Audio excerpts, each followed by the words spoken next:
हम आपके ममता पाठ का व्याकरण पक्ष पढ़ेंगे। कुछ व्याकरण पक्ष आपका है जो आप कॉमन जानते तो हैं, लेकिन फिर भी आप कर नहीं पाते हैं। जैसे पहला प्रश्न है, निम्नलिखित में से उपसर्ग और प्रत्यय से बने शब्दों को छांटकर अलग अलग लिखिए। तो उनसे उपसर्ग और प्रत्यय को अलग कीजिए। तो ठीक है, उनसे उपसर्ग और प्रत्यय को हम कैसे अलग करते हैं ये हम देखेंगे इसमें। तो सबसे पहले हम लेते हैं उपसर्ग का हिस्सा, उसके बाद हम लेते हैं प्रत्यय का।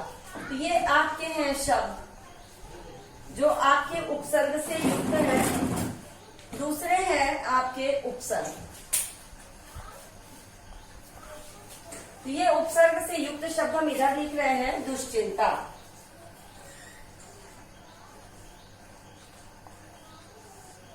उपसर्ग इसमें क्या होगा? इसमें उपसर्ग होगा दुस। दुस उपसर्ग में चिंता को हमने अगर शब्द को जोड़ दिया तो हो गया दुश्चिंता। दूसरा शब्द है हमारा अनर्थ। अनर्थ में कौन सा उपसर्ग लगा बेटा? अ उपसर्ग लिखा है, अन उपसर्ग। अन में अर्थ को जोड़ देंगे तो हो जाएगा अनर्थ। बेटा हम कभी कभी क्या करते हैं, एक शब्द को अलग कर देते हैं और हम कह देते हैं उपसर्ग हो गया, लेकिन ऐसा नहीं। उपसर्ग के बाद, उपसर्ग को अलग करने के बाद जो शब्द बचता है उसका भी अर्थ निकलना अनिवार्य है। अगर वो अलग वाला शब्द उसका जो है उसका अर्थ नहीं निकलता है तो इसका मतलब कि हमारा उपसर्ग सही नहीं है। इसके बाद है पतनोन्मुख।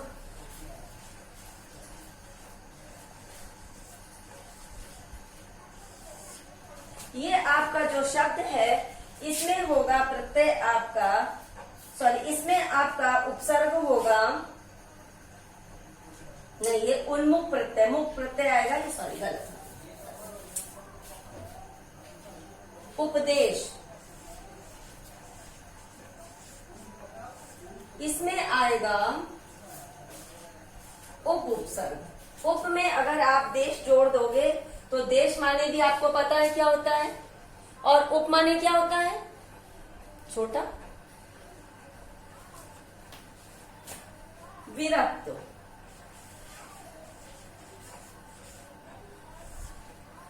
इसमें कौन सा उपसर्ग हो जाएगा?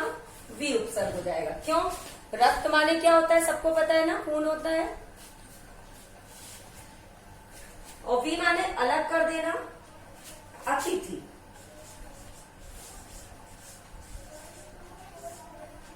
इससे हम आ उपसर्ग को अलग करते। अतिथि, आ अलग करो, जिसका पता ना हो। तिथि माने तारीख। अतिथि कौन होता है? जो बिना तिथि के आ जाए, जो बिना बताए आ जाए। अनंत, इसमें भी हम अन उपसर्ग को अलग करते हैं। अन धन अंत, ठीक है, जिसकी कोई सीमा ना हो। और इसके बाद आगे जो है हम प्रत्यय युक्त शब्दों को पढ़ेंगे। तो यहाँ पे हम क्या लिखते हैं? प्रत्यय युक्त शब्द है ये आपके,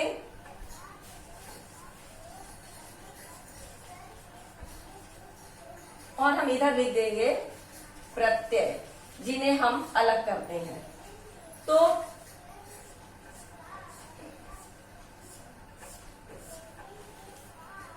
प्रत्यय है आपका सबसे पहले व्यक्तित्व। इसमें कौन सा प्रत्यय लगेगा बेटा?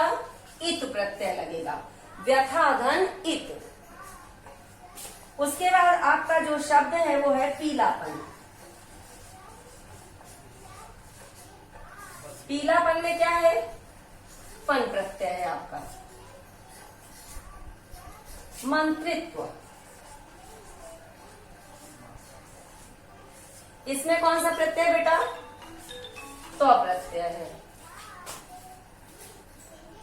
उसके बाद है भारतीय।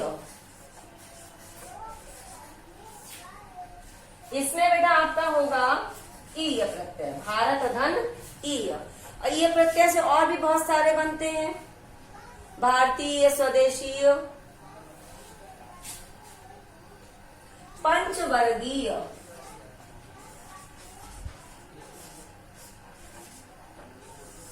इसमें भी बेटा आपका ईय प्रत्यय ही होगा। तो बेटा ये आपके उपसर्ग और प्रत्यय, इन शब्दों में आपके ये प्रत्यय लगे हुए थे और इन शब्दों में ये आपके उपसर्ग थे। उपसर्ग हमेशा किसी शब्द के पहले लगता है और प्रत्यय उस शब्द के बाद में लगता है। इसी प्रकार से आगे हम संधि को पढ़ेंगे।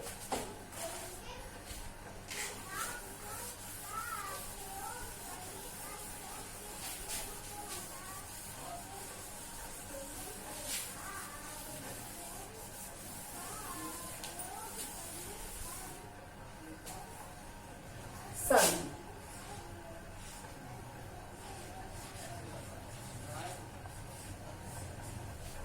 आपका शब्द है निराश्रय।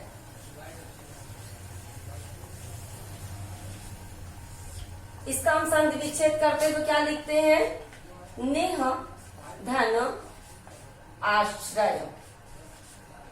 इसका जब हम नियम निर्देश करते हैं तो कैसे करते हैं हम? आपका सब देखिए, ये जो है आपका विसर्ग है, तो यहाँ पे हम क्या लिखते हैं? विसर्ग, और इसके बाद प्लस का निशान लगा के लिखते हैं अ।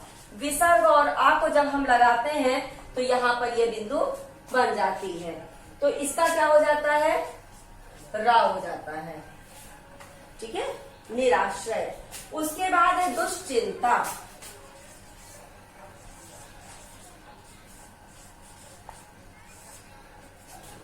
इसका होगा दुस धन चिंता। तो दुस और चिंता, आ धन सा धन आपका होगा च, सा धन च, दोनों को मिलाकर के क्या हो गया? अष्ट हो जाता है। ठीक है, दोनों को मिला के अष्ट हो जाता है। उसके बाद है पतनोन्मुख।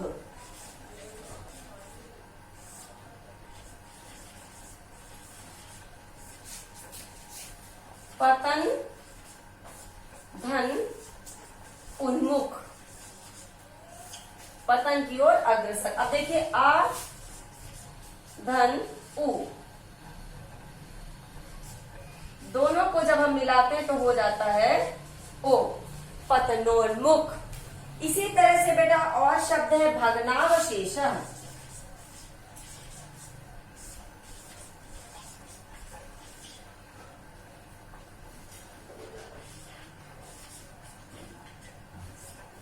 बराबर भग्न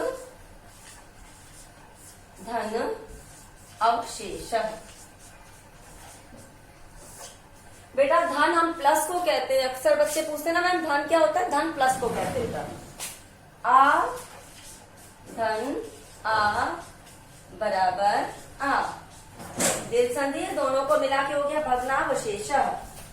इसके बाद है दीपावलोक।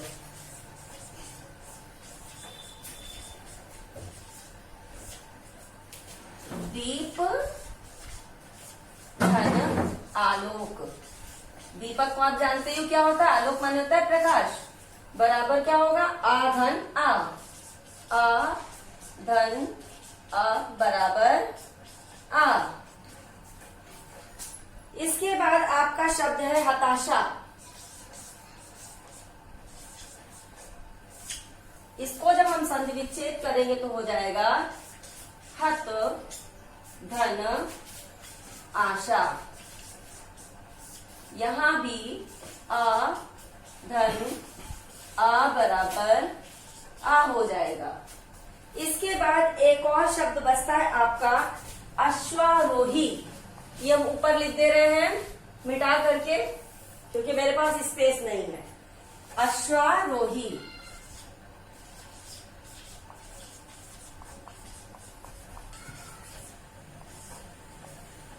अश्व धन आरोही। आरोही माने चढ़ने वाला, अश्व माने घोड़े पर, घुड़सवार। यहां भी आ धन आ बराबर आ हो जाता है। इस प्रकार से आपको संधि क्लियर हो जाएगी। बहुत ध्यान से सुनेंगे तो आपकी संधियां क्लियर हो जाएंगी। इसके बाद बेटा अब हम देखते हैं समास। इस चैप्टर में तीनों व्याकरण के पक्ष हैं, हम तीनों को एक साथ देखते हैं। बेटा अब हम पढ़ रहे हैं समास। कंटक शयन।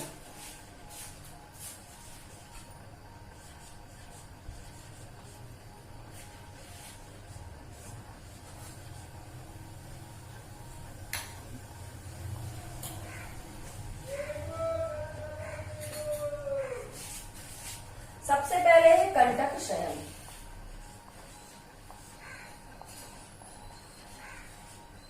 जिसका समास विग्रह होगा कंटकों पर शयन। कंटकों माने कांटों पर शयन। अब यहाँ पे पर है, इसकी वजह से कौन सा हो जाएगा इसमें? सप्तमी तत्पुरुष। सप्तमी तत्पुरुष समास। इसके बाद आपका शब्द है अनर्थ। अनर्थ, अनर्थ का क्या मतलब होता है? जिसका कोई अर्थ ना हो, ठीक है। और अनर्थ ना अर्थ। अब ना अर्थ का क्या मतलब हुआ? हमें अर्थ की जानकारी ही नहीं है, ज्ञान नहीं है, और जो चीज हमें ज्ञात नहीं उसके लिए हम क्या करते हैं? नज्ञ। जो हमें पता नहीं है, यहां पे हो जाएगा नज्ञ तत्पुरुष। इसके बाद आपका शब्द आता है तृणगुल्म।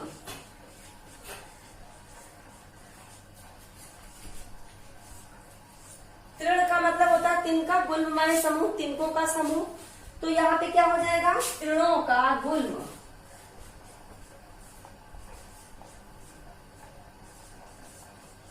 तृणों का गुल्म। यहां पे हो जाएगा हमारा षष्ठी तत्पुरुष।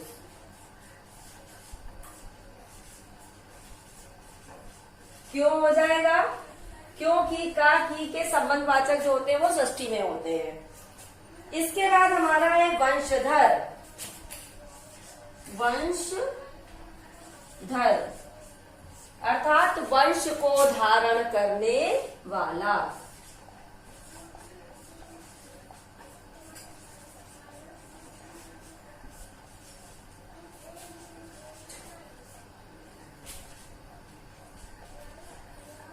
इसको हम क्या कह सकते हैं? संतान भी कह सकते हैं। वाला है जो, अर्थात संतान, ठीक है। तो यहां पे क्या हो जाएगा? बहुव्रीहि समास। बहुव्रीहि समास। समास आप खुद से लिख लो। इसके बाद है बेटा आपका शीतकाल। शीतकाल, सभी को पता है शीत माने होता है जाड़ा, काल माने समय। तो शीत का समय या शीत का काल। शीत का काल यहां भी होगा बेटा षष्ठी तत्पुरुष, क्योंकि यहाँ पे का चिन्ह आया है। का चिन्ह आने के कारण यहाँ पे क्या हो गया है? षष्ठी तत्पुरुष हो गया है। इसके बाद है आजीवन। आजीवन का क्या मतलब हुआ? जीवन पर्यंत या जीवन के रहने तक। जीवन के रहने तक, ठीक है। जीवन के रहने तक यहाँ पे क्या होगा बेटा? अव्ययी भाव समास होगा, ठीक है। कौन सा समास होगा? अव्ययी भाव समास होगा। इसके ऊपर एक दो बचे हुए हैं, इनको हम और लिख दे रहे हैं। अनंत।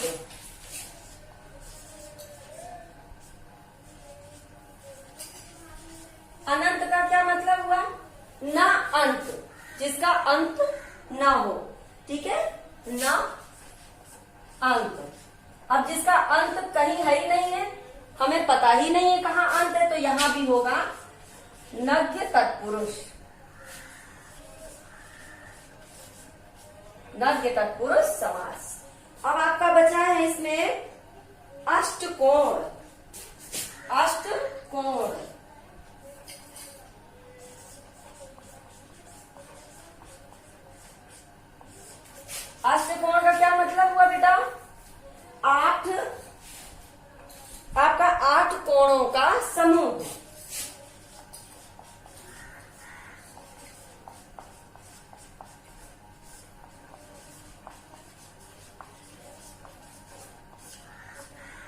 कोणों का समूह। जहां पे हम समूह की बात करते हैं वहां कौन सा समास आता है बेटा?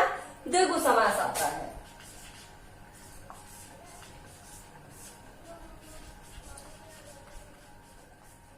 Thank you.